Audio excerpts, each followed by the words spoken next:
Yo, peace was good. Welcome to another show on my CD collection. This is part 159. Let's get started. I hope everybody had a wonderful Mother's Day. Shout out to all the beautiful mothers out there. Shout out to the ones that had transitioned, that are no longer with us. I know your presence is still with us, even when we live moving forward in life, man. So, salute to those that lost their moms. I don't know how that feels. Like, I know I'm gonna feel it one day, but till then, I'm just trying to enjoy the life that I have with her for the time being. And thank God she's in healthy spirits. She's in good health, so I'm grateful for that. All right, now without further ado, let's get into the CDs I bought. All right, so these are CDs I bought within like maybe I think February, March, around that time period. But let's get it started. Um, First album we'll go to Maine, Portland, Maine, to be exact. We're gonna go with Soul with Selling Live Water, released in 2003. This is, I believe, it's the second album. Soul, known for his affiliation. I think he was with the Deep Puddle Dynamics group that came out in the late '90s. I'm still trying to get that album. The Taste of Rain, Why Kneel, which is an underground classic. Um, he was featured on that album. That was a pretty dope album. But with this album right here, it was released under Anticon Records. Um, I thought the album was okay. It was like all over the place. Um, I believe the single of this album is Soul on Everything. That was a single, and Plutonium Remix. That was a single. Um, Standout tracks that I like the Shoot the Messenger, Respect Part 3, Plutonium, Sabago, Slow and Dope, Cold Dope. I'm sorry. Slow and Drops. Um, no, sorry. So Cold Drops. Excuse me. Porn in the Game Part 2 was good. The Priority is Horse. And that was pretty much it. I think the main problem with this album was the production. The production was like all over the place. It was like a little bit too experimental. This is what people would consider to be like nerd rap, very wordy rapping and that kind of thing. And I have no problem with that. But the production got to be on point. That's my thing with that. And I feel like the production was a little bit too experimental for my taste. I kind of got a little bit of LP mixed with Cage. That's basically what I got, but not as good in my opinion. The only reason why I got this was because when I bought the Dark Mind album, the Systematics of a Great and Ill, that guy that I bought it from Discogs, he was taking too long to because I already paid it, but for them to like receive, like, he got the payment, but for him to like ship it out, so I'm like, yo, what's going on? I think he was like out of town, so he apologized. So he's just like, I'm gonna throw you something free. And that was this. That was basically that something free. Because otherwise, I would have never bought this album. But Selling Live Water by Soul, released in 2003. All right. Next up, we're gonna go to Brooklyn. This is the album that I rarely hear people talk about. Kind of underrated, if you ask me. Let's get into it. By the his affiliation, or a part of the legendary group X Clan. We go with Brother J with his group Dark Sun Riders, The Seed of Evolution, released in 1996. Really, really dope album. Known for the single Dark Sun Rider, which was the single of the album. Really enjoyed this album right here. I just love the dark production that this album has. It's like dark but cinematic at the same time. In my opinion, this is something probably like the best thing that came out of X Clan, you know what I mean? But like standout tracks to me, I'm gonna have to go with the Mouth Ritual. That goes hard. Bro J Theme was pretty good. Zone Wilder's Groove, Soulful Ascension, Reference Flex, Magnificent Sun, Feel and Move, and the revival of Jewels of Evil. Those are the standout tracks for me. Again, I love the dark production. It's like dark and cinematic at the same time. Very, very dope. It's an album that I rarely hear people talk about. Again, Brother J being part of X Clan. Definitely need to get more X Clan related stuff, like Isis with her. I believe her first time was called Rebel Queen or something like that. Isis, but for those who don't know, might not know who she is, but you guys have heard of Link Q with the song Let It Fall, was like her biggest single in her career. So Link Q is Isis before she became Link Q. And she actually had an album out called I think it's called Rebel Queen, which is kind of hard to find, but it's like relatively cheap, so I have to get my hands on that. And another group female rap member that I mentioned before was Queen Mother Law with the Vangarious Law. No, Queen Mother Rage, excuse me. That was her name, Queen Mother Rage, with the Vanglorious Law that came out in 91. That one's a little bit more expensive, a little hard to find, but I need to get my hands on that. But I'll get it at some point.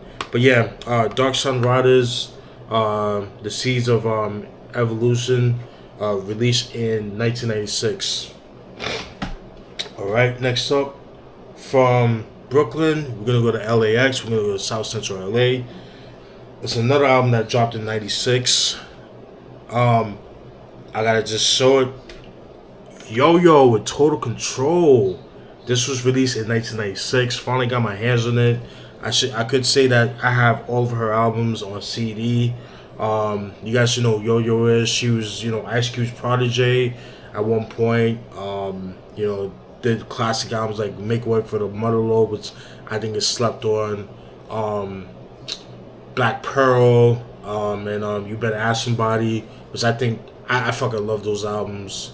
Dope album. Again, that early Ice Cube production, with DJ Pooh, Mr. Woody, Laylaw, that makes up the Ice Cube sound. You definitely found those, or Sir Jinx, of course, definitely found those on those 3 albums.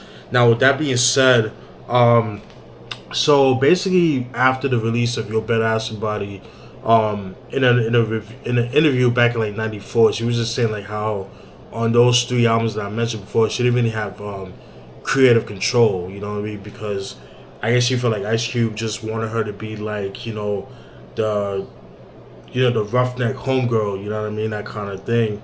But then with this album, she kind of had like creative control, and basically this is like an answer to that, basically. And with this album, she definitely wanted her more Little Kim bag, if you will, with this explicit lyrics and things like that, sexual explicit, but not as raunchy as Little Kim, if you will, but a little bit of it you'll get in this album. Known for the single Same Old Thing and what was a Steady Rising. Those are the 2 singles of the album. There is a video for Same Old Thing. There was a video for that. Dope album right here, man. You got songs like One for the Cuties, Yo-Yo Funk, Bonnie and Clyde 2, Same Old Thing, Trey Ride featuring MC Breed, that shit goes hard. How Can I Be Down, and Thank You Boo. And what's interesting about this album, production is done by Battle Cat, a very young Battle Cat. So the production definitely gave me like Domino from the first Domino album, from the self-titled album from 93. It kind of had like reminiscent of that style of production. But yeah, very dope album. Not her best, but it's a pretty good album. Definitely her most G-Funk album, if you will, because her albums always had a West Coast feel. And it's crazy because, she said she didn't have creative control, but if you watch the movie, if you listen to the album Black Pearl, she was like more her black empowerment, like her woman empowerment on that album. So I didn't really understand that.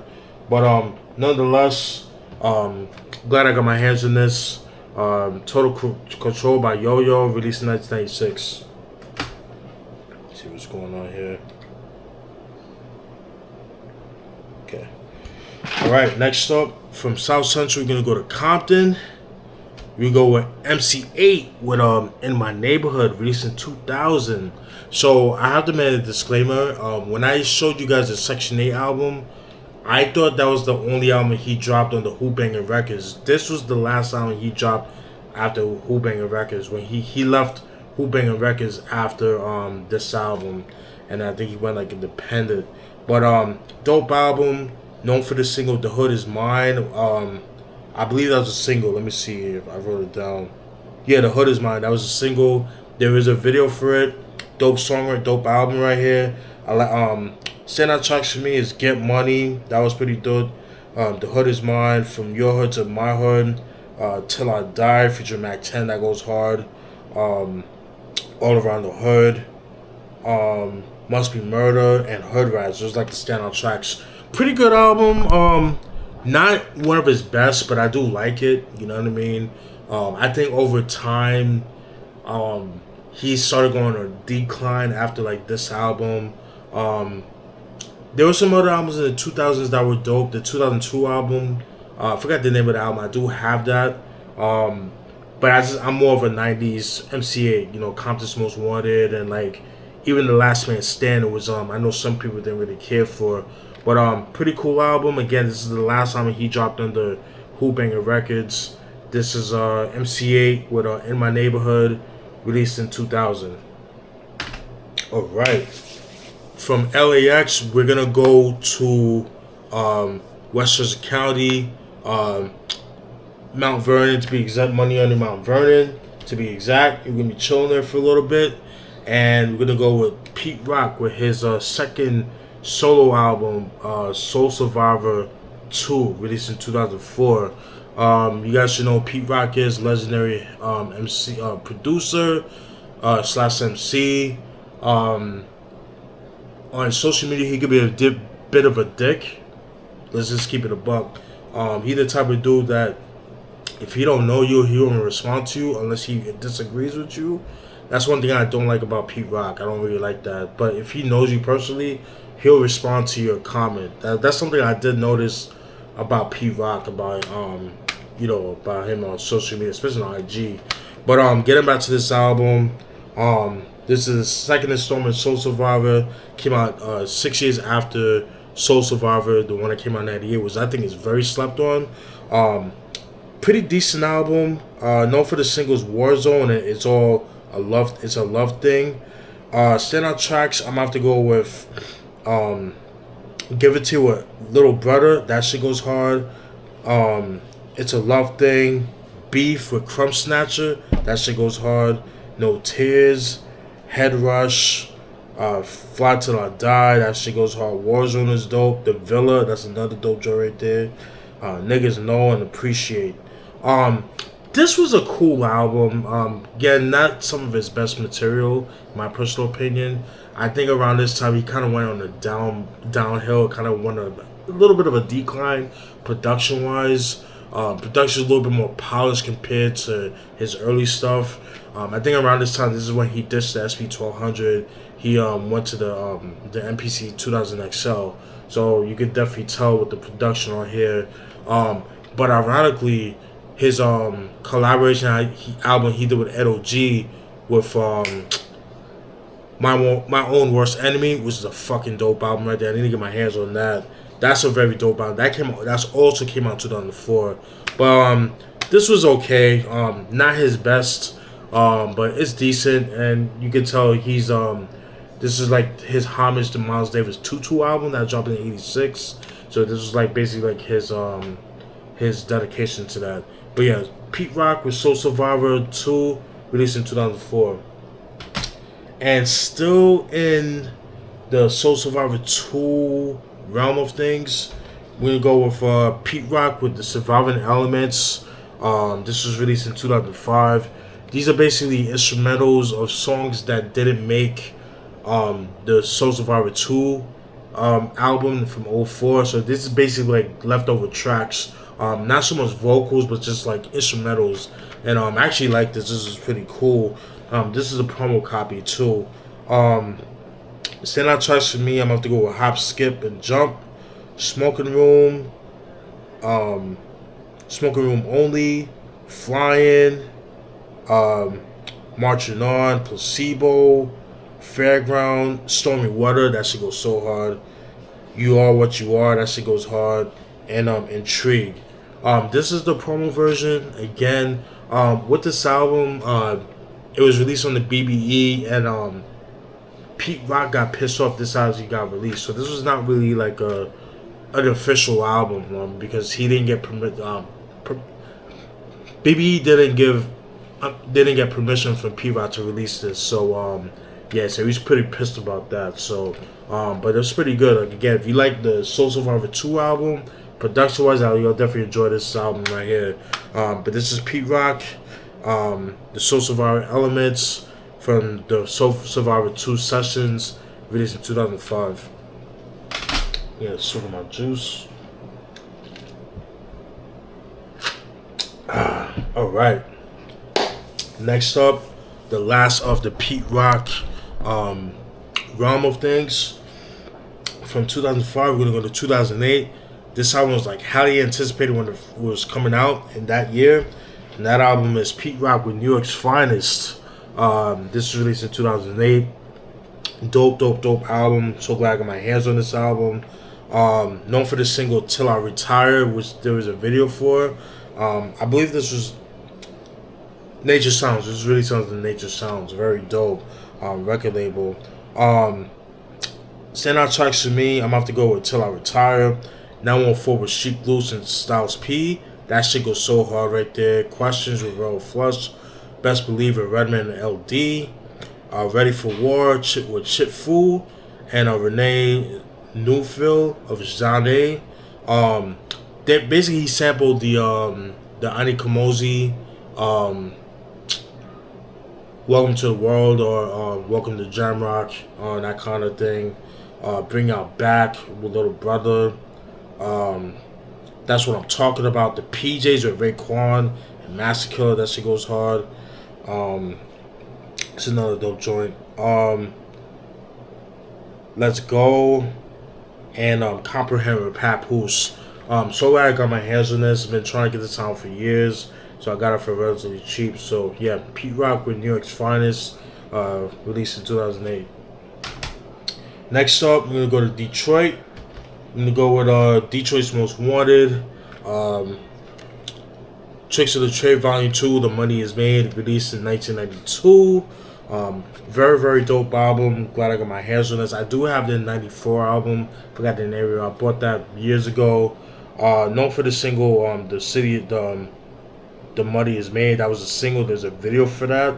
Standout tracks to me, I'm about to go with Pop the Trunk, The Money Is Made, Tricks of the Trade 2, Backstabber was pretty good, The City of Boom remix, All About Yayo, and To the Real Ones. Those are like the standout tracks for me. They definitely give me like NWA type vibes, but more sample based, if you will. And the sample choices that they use is pretty dope. But yeah, Detroit's Most Wanted, Tricks of the Trade, Volume 2, Money Is Made, released in 1992. Alright. Next up, we're gonna go to a legendary wordsmith, may he rest in peace. Chino XL, his second album, I Told You So. This was released in 2001. So the story with this album is that originally this album was supposed to drop in 99. But what happened was, at the time in 1997, he was signed to Warner Brothers Records, because at the time, if you guys remember, on Eiht N My Neighborhood, which is a classic album, I don't know what it says. He was under American Recordings, which was Rick Rubin's record label. So after he dropped that album, he left American Recordings and went to Warner Brothers Records. Like I said, this album was supposed to drop in 99, but what happened was, because of what Prince was going through at the time with the record label woes they was going through at the time and stuff like that, Warner Brothers decided just to let go of the urban department, music department of Warner Brothers Records. I hate that term, urban, but basically kind of explain things better. Basically, the black department, whatever you want to call it. And his album was affected to that, so the album got shelved. And then he ended up, I guess, getting the rights for it, and then he put out independently under a record label, Metro Records. So this album basically has like that late 90s, like that 97, 98 type of sound. So kind of a continuation of Here to Save You All, but not as dark, but it still had that grit, you know what I mean? Yeah, dope songs, right? Dope album right here. You got songs like What You Got, Nunca, That Would Be Me, Let Me Live, with Coogee Rap, that shit goes so hard. Water, Sorry, Chino XL, You Don't Want It, Beef, that shit goes so hard. I Told You So, the self-titled track, Say a Word, It's My World, and Leonardo DiCaprio. Dope songs, dope album. I remember when I first heard it, I did not like this album too much. I didn't like the production, but then re-listening to the album years later, I was like, this is kind of dope, kind of underrated in my opinion. But yeah, Chino XL with I Told You So, released in 2001. May you rest in peace. Again, this is stuff that he recorded in the late 90s, like 97, 98. So you're gonna get that late 90s sound. So, but there's a song on here called Asshole. It's not labeled on here. It says 21 tracks, but it's actually 24. Because when you put it on because when I put it on my iTunes, it says 24 tracks, and like the track listing is like kind of like all over the place. So I think it's like a manufacturing error. Not sure what that's about. But yeah, actually 22, not 21. So disregard that. But yeah, Chino XL, may he rest in peace. I can't believe I'm saying that. Been 2 years since he died. That's crazy. I Told You So about Chino XL. And still in the Chino XL side of things, we're gonna go with his 2012 album, Reconstruction, released in 2012. Very, very dope album. This album was a heavy rotation when it came out. I did download it. Not gonna hold you. This is a double disc album. This shit got fire on it. Dope production by Apollo Brown. I'm gonna keep it real. I'm not the biggest Apollo Brown fan, but when he delivers, man. And this is no exception. Standout tracks to me, I'm about to go with Father's Day.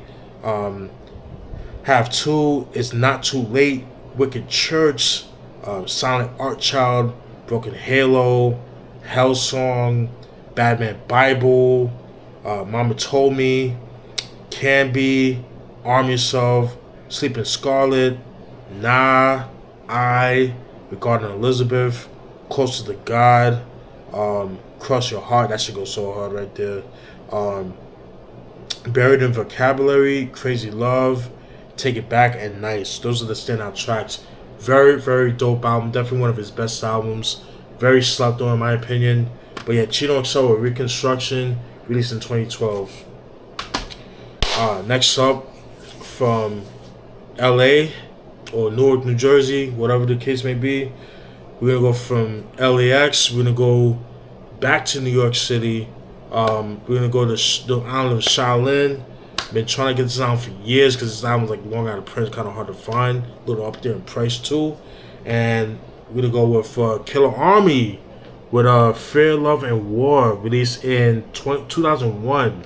The interesting story about this album was actually released on 9/11/2001, which is kind of crazy. But known for the single Feel It, there was a video for it. Really, really dope album right here. The love the production on here. Standout tracks for me is The Push, Originators, Trilogy, Feel It, Whatever You Want, Monster, The Hit, One to Grown On. That's my favorite track of the album. Day One, Nonchalantly, The Rule, Lady Sings the Blues. Fucking love this album. Very, very, very dope. To me, the last dope album from Killarmy, because everything they put out afterwards was like all over the place.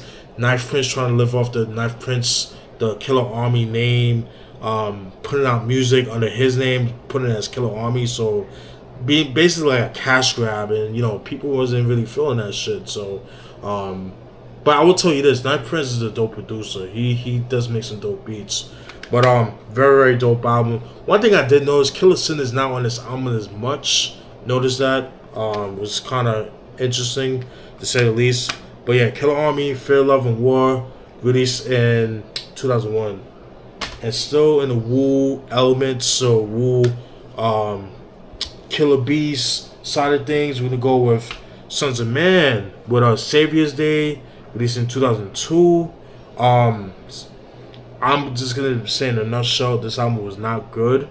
I believe the single of this album was Savior's Day. That's like there's a video for it. Standout tracks for me, I do like SOM, House of Blues, Black or White, There's Psalms, and Say. That's the only thing I like for those albums. This album, again, all over the place. Definitely sounded very commercial sounding. I just was not a fan of this album. Just like, I don't know, just kind of like, no, like, there's no Fourth Disciple production, no Shabazz the Disciple, no Killer Priest. Like, come on, man. It's just not good. I didn't really care for this album. But I'm glad I got it because I've been wanting to get it for years, but just never got around to it. So I finally got it. It's kind of hard to find too. But yeah, Savior's Day by Sons of Man, released in 2002. Alright, we got 3 more. Next up, we're going to go from Shaolin. We're going to go to Detroit, Michigan. We're going to go with Illa J with the Yancey Boys. This was released in 2008. Very, very dope album. Really enjoyed this album right here. So, the concept of this album basically is the president, I think it is Mike Wise of Delicious Vinyl. He had, he went into the vaults of some unreleased J Dilla beats. Or when he was JD at the time, and basically blessed his brother. Illa J is J Dilla's brother, and blessed him with those beats. So basically, you're getting beats from that was recorded between 1995 and 1998. So when you think of that time period of J Dilla or JD, think of Far Side's Lab Cabin California. It definitely gave me those kind of vibe of production. So if you like that album, then you'll definitely enjoy this album right here. Known for the singles We Hear and Sounds Like Love. Very, very dope. Like I said again before, definitely has like that mid-90s JD production. Standout tracks for me, I'm going to go with Timeless, We Hear, Are You Listening, Alien Family, even though it was a skip, but I like the video, I like the beat for that. Struggling, Showtime, that shit goes hard. Swagger, DTF, Sounds Like Love, Every Time, that's my shit right there. Love that joint. Illa Soul, Air Signs, yeah, dope album. This album, a lot of people trashed it because of not so much the production, but it's more so of Illa J himself. They just thought he was kind of like an average rapper, which, you know, kind of is. Like, he's not the best MC, but I do like the fact that he mixes it up with the harmonizing, which works well with the production. So I thought that was great. Very underrated in my opinion. Very, very dope. Illa J with the Yancey Boys, released in 2008. Dope shit. Last two, we'll go from Detroit. We're going to go to Philly, the city of Brotherly Love. 3 Times Dope with their last album, the sequel 3. This was released in 1998. This album originally was released in, it was originally recorded in 1994, but it never came out. Known for the single, the sequel, which there is a video, very low budget video on it. Love this album. It's probably my favorite album from theirs. Then I would say the original style is my second favorite, but this album right here, love the production. I just love how dark the production is. Standout tracks, I'm gonna have to go with Hell Yeah, It's On, Give Me That Beat, I Got the Cast, Freestyle Mania, the sequel, Sadly Missed, that's my shit right there. Trying to See You, and Real Skills. Those are the standout tracks. Very dope. Love the dark production on here. Very underground sounding, dark, spooky production. Dope shit. 3 Times Dope with the sequel 3, released in 1998. Originally recorded in 1994. And the last album from Philly, we're gonna go to Sacramento or Sacktown. We're gonna go with Marvelous with her second album, Wiccked, released in 1996. Very, very dope album. Really enjoyed this album right here. So glad I got my hands on this. Out of all of her releases, I would say this is like her most expensive. So finally got my hands on it. I think I got this like close to like $20, a little over 20. Love this album. Standout tracks for me, I have to go with Ride With Me, Wiccked, The Zone, Bring the Bomb, Play Your Shit with Mac Mall, See the Light with Sibo, that's another dope joint right there. Ride With Me, Remix, Fuck with the Pros, Killer Cali, Sexuality. That shit goes hard with Big Lurch and Rick Rock and West Coast. Standout tracks right there. Dope album, underrated in my opinion, very dope. And that's it, folks. I hope you guys enjoyed that. Definitely stay tuned for more. Alright, peace.